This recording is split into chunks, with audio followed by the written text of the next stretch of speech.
Hey guys, this is Om and welcome to Civil Raja, your gateway to future. So guys, आज हम लोग बात करने वाले हैं एक प्लान की। सबसे पहले हम लोग प्लान बनाएंगे इस पर्टिकुलर सेशन में और उसमें क्या-क्या चीजें चेंज की जाती हैं, किस तरीके से प्लान बनाने का प्रोसेस होता है, वो सब कुछ हम लोग इस पर्टिकुलर सेशन में समझने वाले हैं।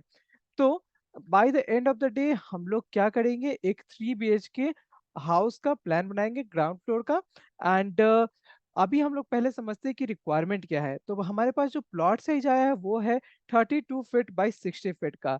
और 32 फीट बाय 60 फीट में जो क्लाइंट की रिक्वायरमेंट है वो तो 2 बीएचके की है, लेकिन हम लोग ट्राई करेंगे कि उसमें हम लोग 3 बीएचके को अकोमोडेट कर दें, क्योंकि 32 फीट बाय 60 फीट जो है वो काफी बड़ा प्लॉट हो जाता है। ऑलमोस्ट अगर हम लोग इसको कैलकुलेट करें तो just a moment, let me calculate it once again. मैं आपको क्लियर एक आइडिया दे पाऊंगा कि कितना हम लोग के पास एरिया है। ओके, सो 32 बाई 60 फीट हो जाता है हमारे पास 1920। और अगर इसका हम लोग 30% लेंगे तो वो हो जाएगा 576।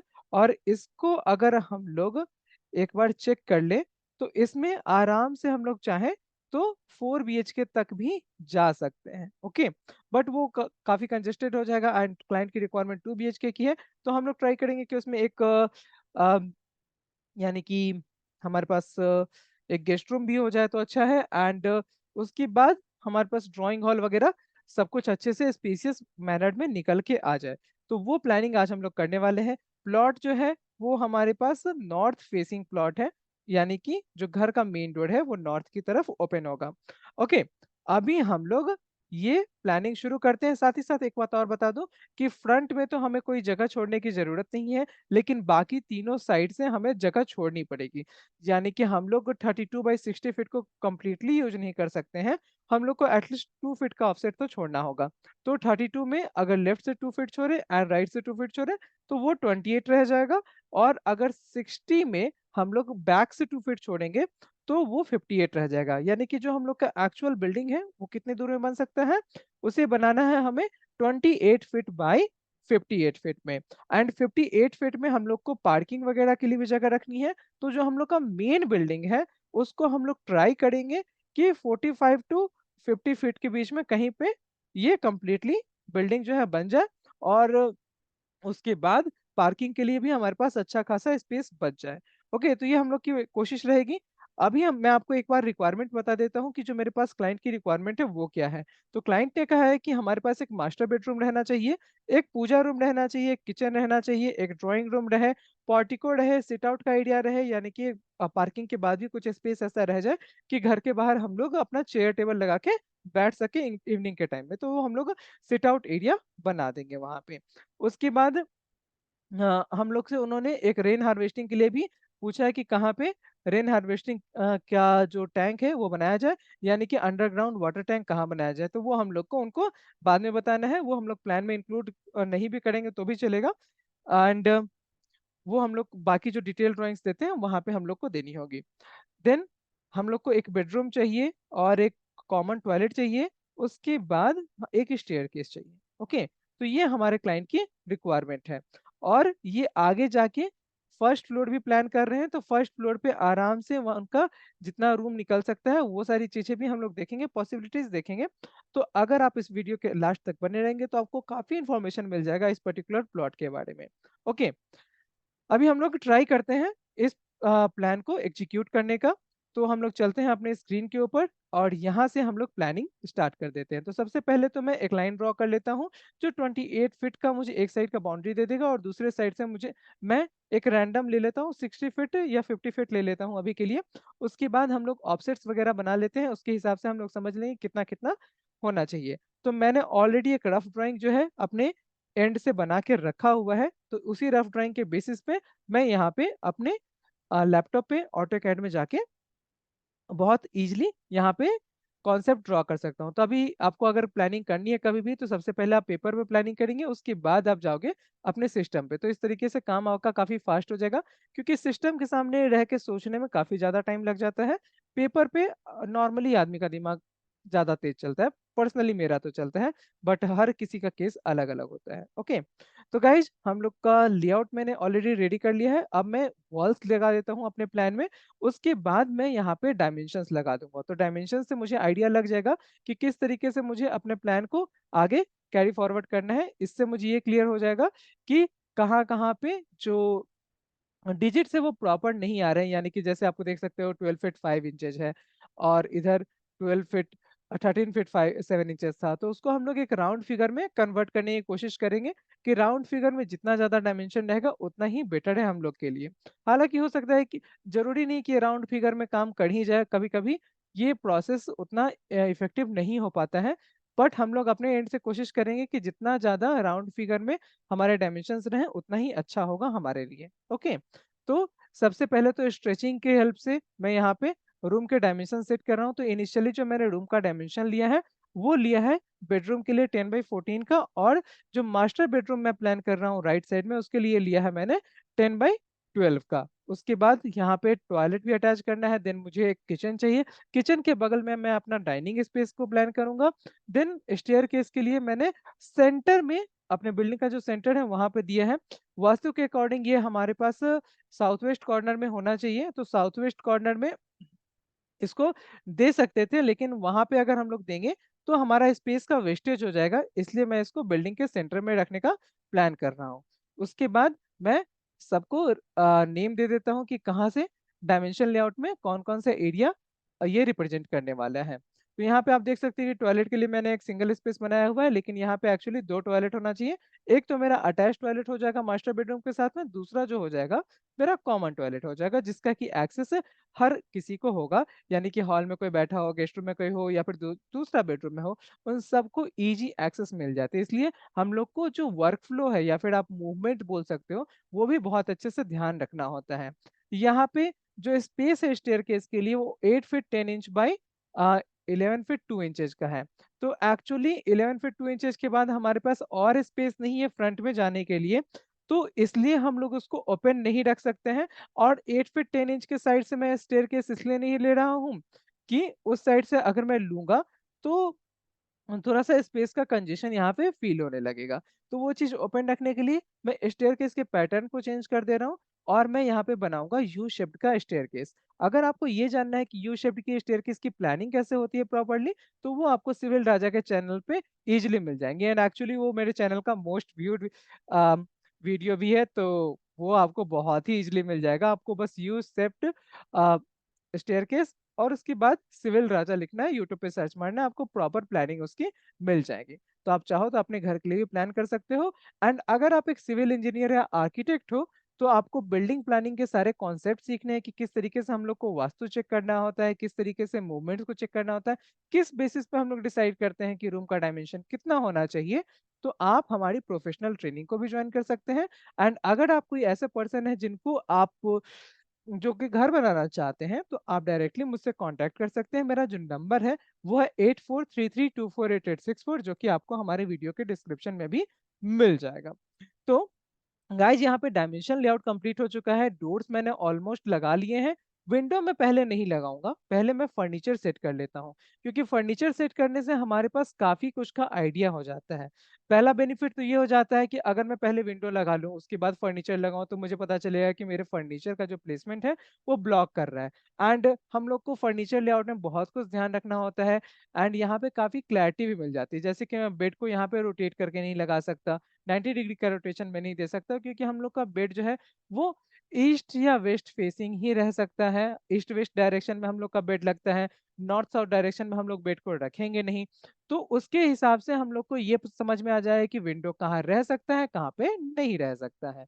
ओके, तो यहाँ पे जैसे कि आप देख सकते हो कि इस रूम में मैंने कबर्ड यहाँ पे लगा दिया, लेकिन अब अगर मैं कबर्ड को अपोजिट जगह पे रखता तो वो मेरे टॉयलेट का जो डोर है वो ब्लॉक कर देता। तो ये सारी चीजें काफी इजीली हो जाएंगी, एंड इसके हिसाब से मैं बाद में विंडो लगा सकता हूँ। साथ ही साथ फर्नीचर का और क्या क्या फायदा है, फर्नीचर लगाने का एक दूसरा फायदा ये है कि हम लोग को इलेक्ट्रिकल लेआउट जो बाद में बनाना होता है, यानी कि अगर आपके पास फर्नीचर का ड्राइंग रहेगा तो आपका जो इलेक्ट्रीशियन है वो इजीली डिसाइड कर पाएगा कि आपको इलेक्ट्रिकल सॉकेट्स कहाँ-कहाँ पे देने हैं, या फिर आप किसी आर्किटेक्ट से भी बात कर रहे हो तो वो भी आपको इलेक्ट्रिकल लेआउट बहुत ही कन्वीनिएंटली बना के दे सकते हैं, लेकिन आपके पास उन सब चीज़ों के लिए फर्नीचर लेआउट होना चाहिए। जैसे जब तक आपको ये नहीं पता कि टीवी यूनिट कहाँ पे लगने वाला है, तो आप कहीं भी अपने हिसाब से या एक्सपीरियंस के बेसिस पे आप कहीं पे भी बोर्ड फिक्स करवा लोगे, लेकिन पता चला कि टीवी वहाँ पे नहीं लगना है।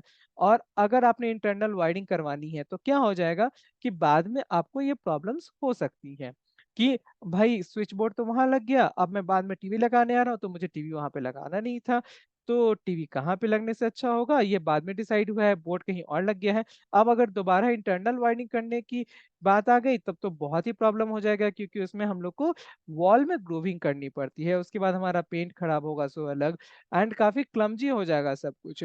यानी कि इंटरनल वायरिंग में अगर आपने कुछ गलत वायरिंग कर दिया तो रीपेंट का भी एक इश्यू आ जाता है, एंड अगर आप एक्सटर्नल वायरिंग भी करने जा रहे हो तो आपको इलेक्ट्रीशियन को तो अलग से एक्स्ट्रा चार्ज देना ही पड़ेगा। तो इससे बेटर है कि आप हर एक चीज पहले से प्लान कर लो।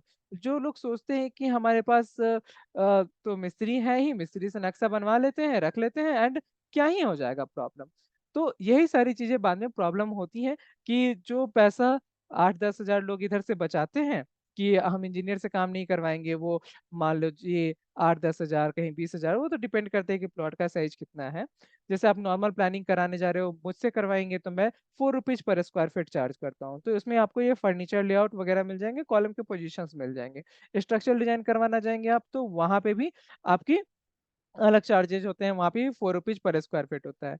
लेकिन मान लीजिए कि आपका जो टोटल का प्रोजेक्ट का साइज़ होगा, उसका 4-5% से ज़्यादा आपका चार्ज नहीं जाता है।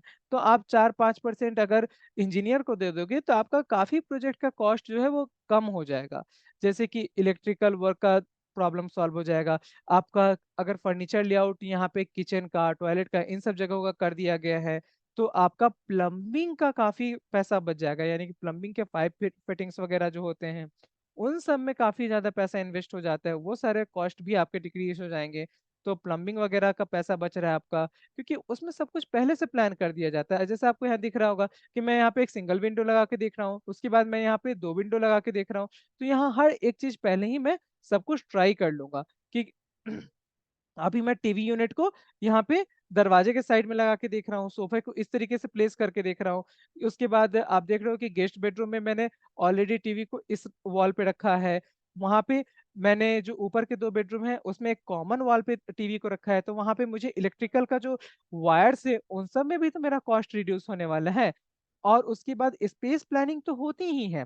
उसके साथ-साथ बाकी चीज़ों का कॉस्ट काफ़ी इफ़ेक्टिव हो जाता है। जैसे कि अभी जिस तरीके से मैंने यहाँ पे फर्नीचर्स को प्लेस किया है, अगर सेम फर्नीचर का प्लेसमेंट मैं रियल लाइफ़ में करता हूँ, तो मेरा जो इलेक्ट्रिकल के वायर्स का खर्चा है वो रिड्यूस हो जाएगा। उसके बाद आप प्लम्बिंग का देख सकते हो कि मैंने एक सिमेट्री में रखा है सारी चीज़ों को, यानी कि मेरा टॉयलेट और उसके बाद मेरा किचन, ये दोनों एकदम पास-पास में है, तो मेरे प्लम्बिंग पाइप्स की कॉस्ट में रिडक्शन हो जाएगा। साथ ही साथ कॉस्ट में ही रिडक्शन नहीं होगा, ये मेरा जो हेडरूम है या फिर मैं वाटर टैंक का जो प्लेसमेंट करने वाला हूँ, वो स्टेयरकेस के हेडरूम पे करूँगा, तो वहाँ से ये सब कुछ बहुत पास में है।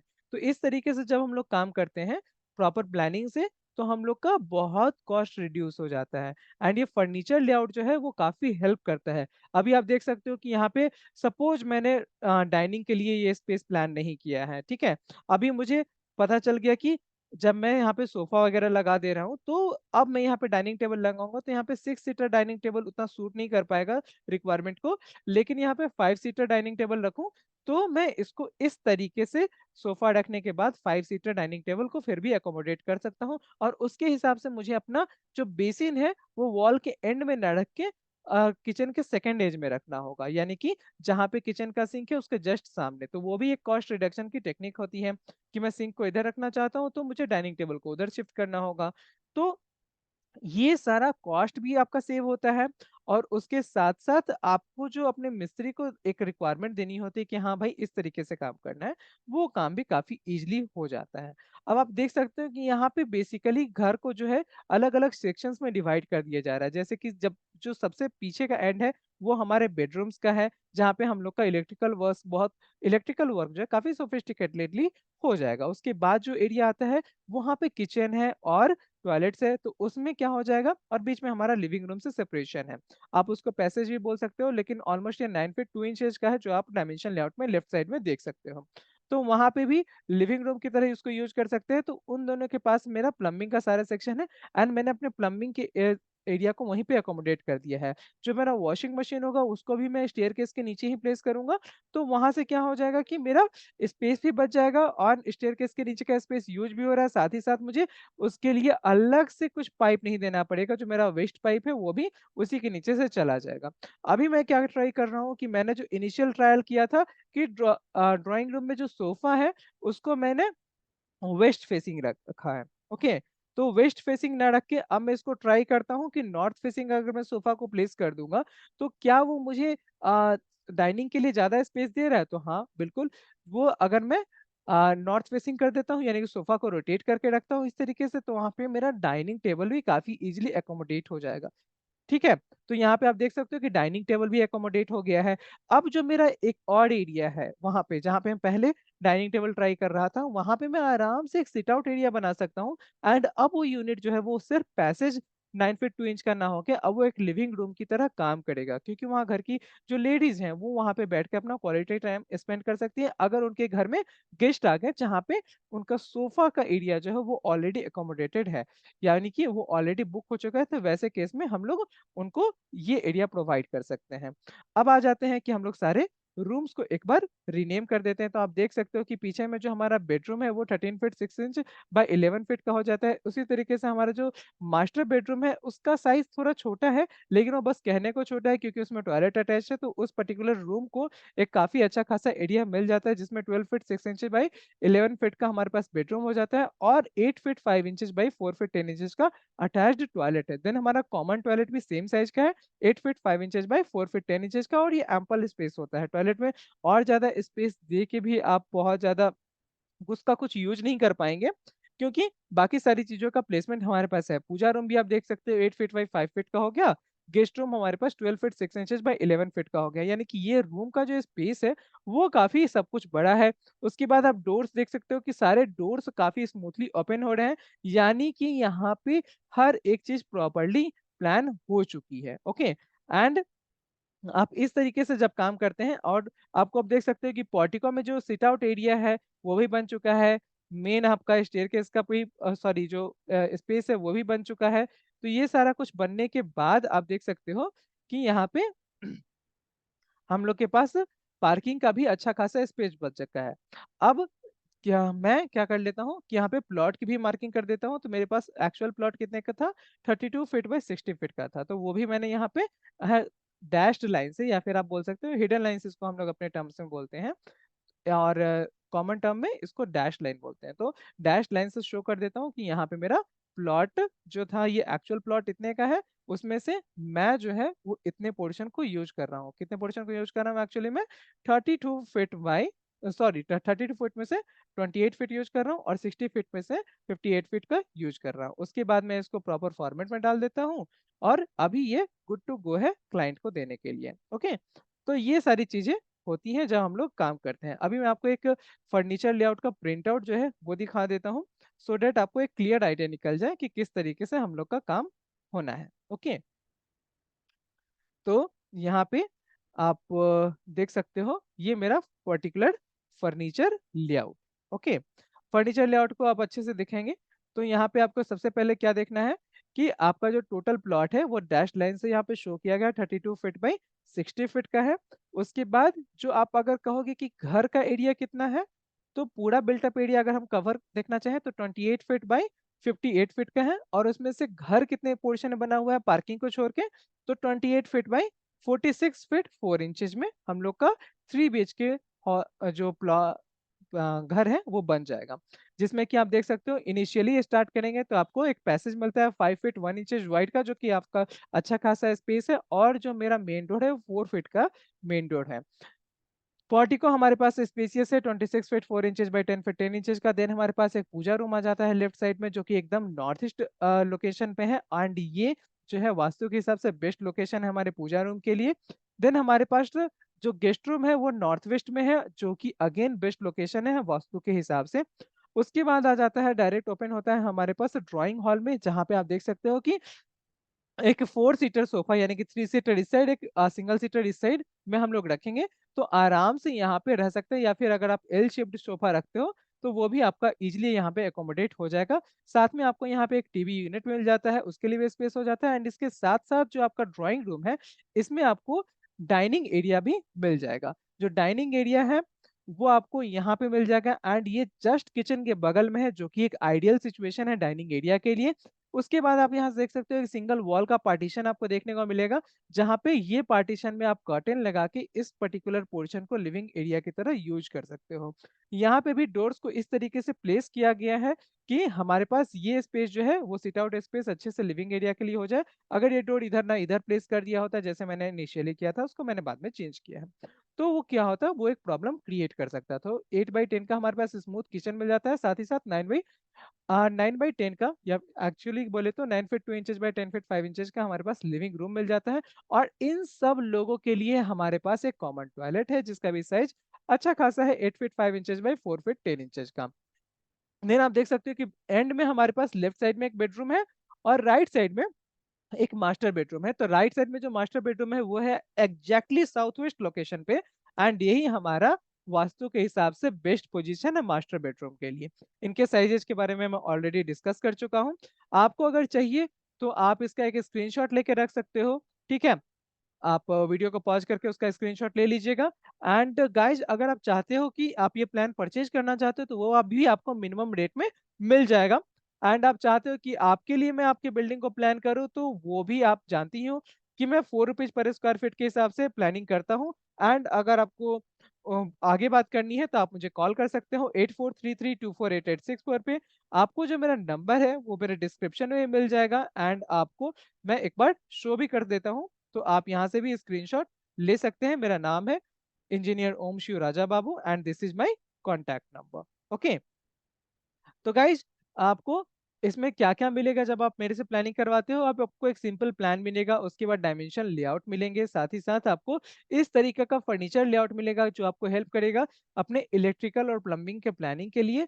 साथ ही साथ आपको स्पेस प्लानिंग के लिए भी काफी हेल्प हो जाएगी, किस तरीके का फर्नीचर आपके घर में सूट करेगा वो भी आप यहाँ से डिसाइड कर सकते हो। उसके बाद जो नेक्स्ट है वो आपको कॉलम के पोजीशंस मिल जाएंगे। इतना कुछ आपको आर्किटेक्चरल प्लान में सर्विसेज में मिलता है। स्ट्रक्चरल ड्राइंग की सर्विसेज में आपको काफी डिटेल में हर एक चीज जो स्ट्रक्चरल ड्राइंग में होनी चाहिए वो सब कुछ मिलेगा, उसके लिए आपको अलग से पे करना पड़ेगा।